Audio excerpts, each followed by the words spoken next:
Нийслэн 224-р цэцэрлэгийн эрхлэгч Амар Зай байна. За манай цэцэрлэг маань анх одоо 2015 онд одоо үүсгэн байгуулагдаж одоо 2015 оноос хойш одоо өдийг хүртэл одоо бид нар Чингэлтэй дүүргийн одоо 20 дугаар хорооны нутаг дэвсгэр дээр одоо 2-5 настай хүүхдэд сургуулийн өмнөх боловсрол олгох чиглэлээр одоо ингээд сургалт үйл ажиллагааг эрхлэн одоо явуулж байна.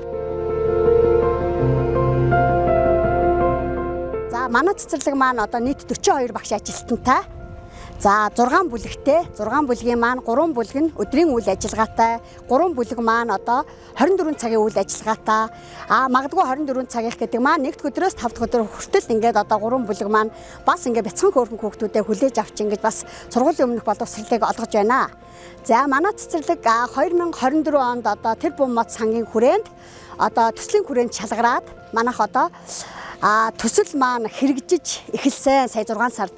За төсөл маань одоо ингээд шалгараад төсөл маань хэрэгжсэний улмаас манайдаар одоо тэр бум мод сангаас одоо 30 сая төгрөгийн хөрөнгө оруулалтыг манайдар хийсэн.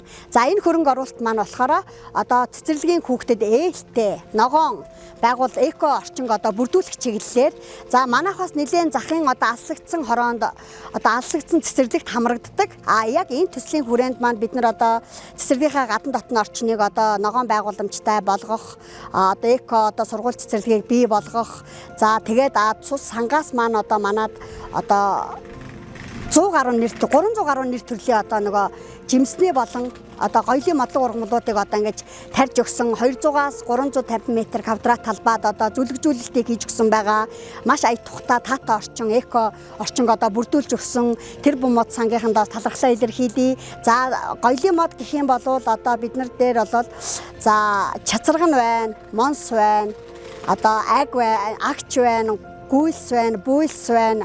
Гих мэт одоо өрөл гээд ингээд олон төрлийн одоо моднуудыг маань ингэж одоо тарьж өгч бидэнд ирж одоо яаж сулах вэ, яаж арчлах вэ, тийм ээ, яаж тарьж ургуулах вэ, яаж бордох вэ гэдэг зэрэгээр одоо бас ингээд биднэрт ингээд маш сайхан мэдээллийг өгсөн. Цааш ингээд одоо бас ингээд үргэлжлүүлэн одоо эцэг эхчүүд маань, хүүхдүүд маань орой үдшийн цагаараа тийм ээ одоо бас яг энэ орчинд ирж ингэж одоо сууж одоо ингээд бас цагийг үр бүтээлтэй өнгөрүүлэх талаар одоо манай энэ одоо цэцэрлэг маань одоо ингэж ийм сайхан таатай орчин бүрдүүлэн ажиллаж байна.